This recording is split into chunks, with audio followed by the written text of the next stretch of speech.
How's it going, Freiler family? Mr. Theall, principal at Art Freiler School here, and welcome to my home. You can see behind me we have an older dining room table with school supplies and materials set up for our two children as school starting is just around the corner. I want to take some time right now and show you step by step how we set this environment up for our children. We will be taking our dining room area and converting it into a classroom space. Typically we don't use this space very much. We've got another table closer to the kitchen that we eat our meals at. Full disclosure, we have cleaned this space up before we start to flip it over. It is not normally this clean, as it's normally a space we don't use very often. It quickly becomes an area where we end up placing things on the table. It becomes kind of a storage space. So we've cleaned that up, and now we are ready to begin making this into a classroom area. Step one we took is we have removed the half table that was up against the wall and the flower and a couple of the decorations that were there. We've pushed this dining room table all the way up against the wall. We've left 3 of the 6 chairs. The other ones are just in the garage now. 1 chair for one child, 1 for the other, and then the 3rd chair for whoever is helping them out with their work. So we've gone through the house. We've grabbed anything we think we might be able to use as storage. I don't know that we're going to use all these, but you can see it's a collection of just unused plastic bins from the dollar store and a whole bunch of cups we've collected.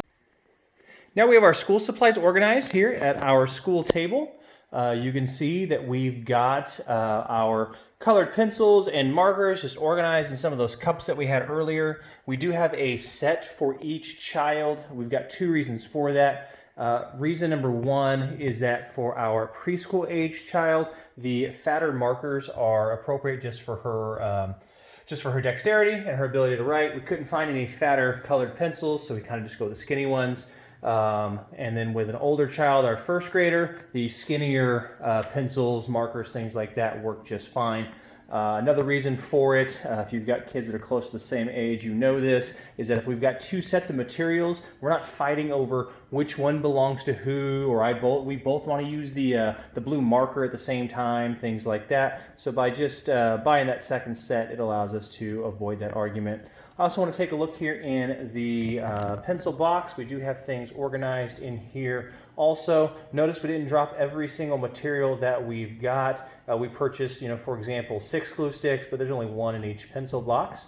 Expo markers, things like that. The other thing I wanted to point out is that for things that at the end of the day don't make that big of a difference, like which cup did you choose, what color markers do you have, things like that, we let the children choose. We want to make sure that our kids have ownership over this learning environment, and one way to do that, especially with younger children, is we give them a say in those things that at the end of the day are pretty inconsequential. It doesn't really matter what color expo marker you have or what cup you're using to store your supplies. What matters is that we have the materials we need to make our learning great. For extra school supplies, we are using one of those other storage containers we had found throughout the house to store them. We want to have these extra materials, whether it's the pencils, glue, markers, things like that, extra paper. We got that printer paper just for just drawing pictures and stuff like that, extra notebooks. We want to have these materials somewhere where it's not easily accessible for the children, so they're not making a decision like, a pink marker isn't good enough today, I need an orange one now. We want to make sure they're out of the reach of our kids, but at the same time, they're very easiest for us to get to as adults if we do need extra pencils or markers, things of that nature. All right, we had this old recliner type chair that was just sitting in the garage. We have no good reason we didn't get rid of it, except for we just didn't get rid of it. Protecting the floor with some rubber mat that we had, also just stored in the garage. And we've also taken a whiteboard that we had for the kids, and we've placed that here in this room as well.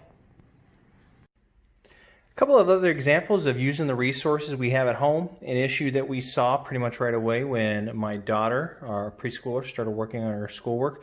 So the table was too high for her based on the chair. So we took an old booster seat for a car and have set it there so that she's lifted higher and she's more comfortable when she's working. Now for this next one we have also, I promise you that we have cleaned this up repeatedly since using it for diapers a couple of years ago. We didn't have any extra trash cans anywhere, but we didn't want to have a situation where if we had something we had to throw away, we were walking over to the kitchen because that's where the snacks are. Snacks equals distractions, and now we're not focused on our work. So we gave the Diaper Genie one more real good wipe down, and that's going to serve as the garbage can in our classroom. Now our workspace for our kids is really close to our living room area, which also doubles as our fitness center right now. It's very tempting, with it being so close to the television and living room, to leave the television on when the kids are working.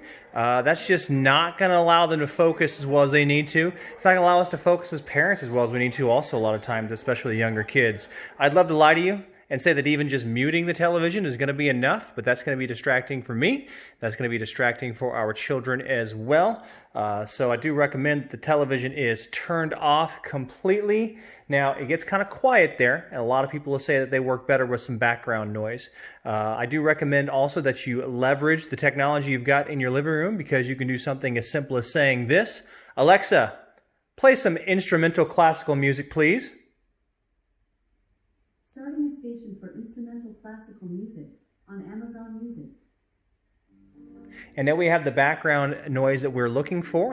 Art Freiler family, that's it. We have shown now how we've taken an older dining room area that wasn't really being used that much, and we flipped it into a home classroom for our children. A couple things I want to note. First one is the biggest one. We did this without spending any additional money. We didn't go out and buy any fancy furniture or desks or anything like that. We just used the things that were already in our home. Nothing extra was purchased, except of course for the school supplies that, whether we were learning at home or learning in a normal classroom environment, we would have purchased nonetheless, but no extra furniture, anything like that. The second thing I want to note real quick is that if this were the dining room that we were using on a regular basis, we still could have done this. We'd have to have it set up to where we were taking school supplies off the table when dinner was put on the table and then flipping it back over again. So we would have had some of that back and forth, but the same steps we've gone through, we could also go through if we were using this as our dining room space as well. I've got that blank wall behind me, but over the course of the next couple weeks, we will get our children's schoolwork up there so we can take pride in the hard work they've done. Freiler family, feel free to leave photos or videos of how you're turning your home into a learning environment for your child in the comments below.